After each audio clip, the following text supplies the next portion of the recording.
there's some people, family members in my life that have a problem with alcohol. And I know that I can do some positive segmenting and just view them as they can become. But how do they help themselves if they really truly want to stop drinking and they come to me? What do I tell them? Well, the most significant thing that you could do for anyone who is asking you is to diffuse their trauma about it. We would diffuse any labels. We would explain to them that all who are physically focused, and we're talking about all, but we'll focus upon the human species here, all of you have this powerful desire to feel good. You want more than life itself, because it is life itself, to connect with that which is your source. As you come forth into a physical environment, not knowing about your ability to choose thought, or not knowing about emotions, or not knowing about guiding thought, but being like so many people who are just digging through the variety of stuff and trying to throw things in good piles and bad piles. In other words, looking through the world's events and just sort of taking all of it in. Humans have trained themselves over time to be very objective. You believe that there is virtue in objectively evaluating all sides of all things. But what happens in doing so is that you include in your vibration such a variety of things, wanted and unwanted, that you keep yourself in a sort of tug-of-war position. When you really want something that you don't believe, like when you really want well-being for your children, but you believe that you are born into a world where disasters are imminent, you've got a big tug-of-war going on. Or when you believe that you want to be of value, but you don't believe that you've found any path or shown anything in your life experience that reflects value, there's a big tug-of-war going on within you. Some of you are born more sensitive to that vibration. So much so that it is really a common thing when we look into the faces of those who gather to rediscover the art of allowing and understand what deliberate creating is about.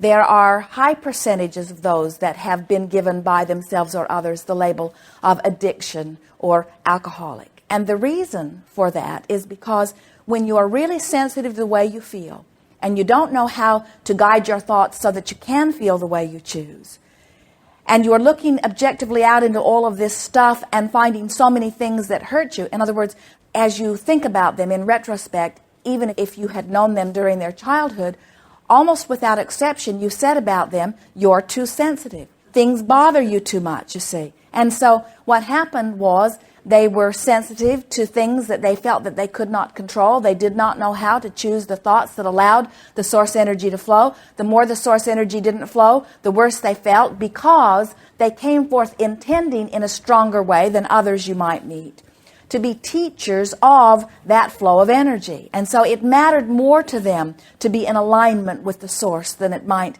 to just everyone who is coming forth. And so they discovered through trial and error that the alcohol diffuses their ability to focus, and in the diffusion of focus, they allow more connection, and as they allow more connection, they feel better.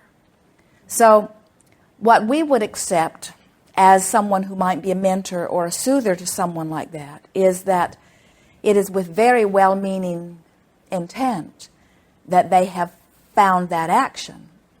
And while it is not an action that we would encourage, in other words, we would far rather see you quiet your mind and release contradictory thought to allow the fullness. But sometimes when you're in the middle of a big dilemma, it's impossible to quiet your mind. And sometimes the respite of the alcohol or the drug is the only means that they can find. And we would begin explaining those kinds of things to them. We would not say you are bad. We would say you are sensitive. We would not say you are weak. We would say you have this powerful desire to feel good. And in the midst of not being able to find a way to control what was happening or the way you were feeling, you found a way to diffuse your awareness of how you were feeling. The disadvantage of that, the biggest disadvantage, is that while it does affect your ability to discern what your vibration is, it does not change the vibration. So your point of attraction does not change. Where in meditation, where you actually quiet your mind and release contradictory thought, your vibration actually changes. So 30 or 60 or 90 days of meditating for 15 or 20 minutes every day, where you are actually able to quiet your mind and stop resistance, raises vibration so significantly that it is our knowing that most could leave behind any other need to satisfy that. But then another thing happens. While the alcohol or the drug distracts and therefore allows a softening of the feeling, then the physical body begins to, in clinical terms, develop a dependency. In our terms, we would say, develop a compensation for the receiving of something not natural to the physical body. In other words, your bodies are acclimating to all kinds of things all the time. As human species, you are consuming all kinds of chemicals that your physical body does not really want or take to kindly. But your body, in its ability to acclimate, consumes and does acclimate. It compensates. And so when large quantities of something foreign to the body are given to the body, it compensates in such a fashion that you translate it as desire or craving. All of you have experienced that if you've eaten a little bit of sugar after not eating it for a while, and then you find yourself almost as soon as it gets into your system, you want more sugar, or you want more caffeine, or you want more chocolate, or you want more nicotine. In other words, it's true of all of these things that your physical body is not naturally calling for. You introduce it to your body for other reasons. Your body says, I can deal with this, works for sometimes days, weeks, months, or years to deal with it, translates in your experience as a craving for same. You could get anything out of your system in a week. 3 days usually is enough. Anything. But the thing with alcohol or drugs is that there are two parts to it. There's this desire to not feel the discord, which you must deal with through some other means. And then there is the physical, chemical dependency, so to speak, which is a much easier issue to deal with. But that's what got them in trouble in the first place, was the discord. Well, that's why... And you're right, they're very sensitive. That's why there are many people that would say they are having success in a program that is causing them to just make a stronger determination that they're going to push against. And so what happens is they just ball up into a stronger and stronger resistant ball. In other words, they might be free of the alcoholism, but they are far from the joyous being that they wanted to be. We see no solution in pushing against. The solution that we see is in, and they have good fortune if they have someone like you to visit with, in soothing them. You soothe a person back into their connection. You don't demand them back or condemn them back.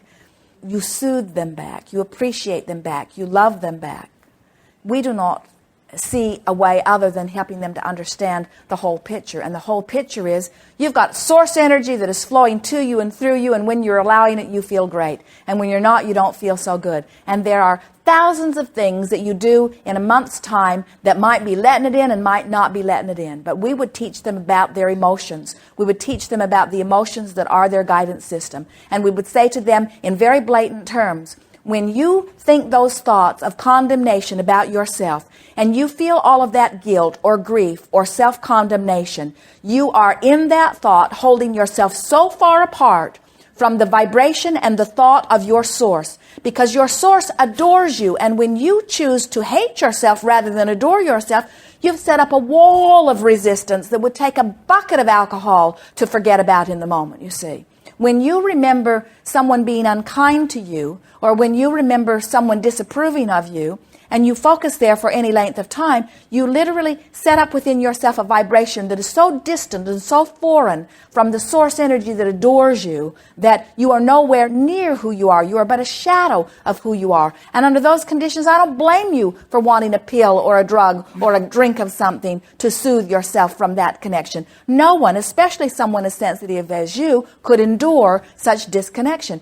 You have to make them understand the correlation between what they're thinking and feeling and the connection between energy flowing through them. When you see a little kid running around full of themselves and you say, look at him, he's just full of himself, hear the perfection of your words. He's full of himself. He's in this moment allowing the fullness of who he is to flow through him. When you're little and your grandmother says, I adore you. You are a bright, beautiful being and your life will be wonderful. The reason her words felt so good is because her words were a perfect match to what your inner being knows, to the source that was within you. Her words influenced you to a thought that allowed the fullness of who you are. But when your teacher is slapping your hands or slapping your mouth or condemning you for something that you've said or thought or done, a teacher or a mother or anyone who is trying to make you toe the line, and you felt embarrassed or you felt hatred or you felt anger, the reason you felt those things is because in that moment you were holding thoughts that were so far apart from who you really are.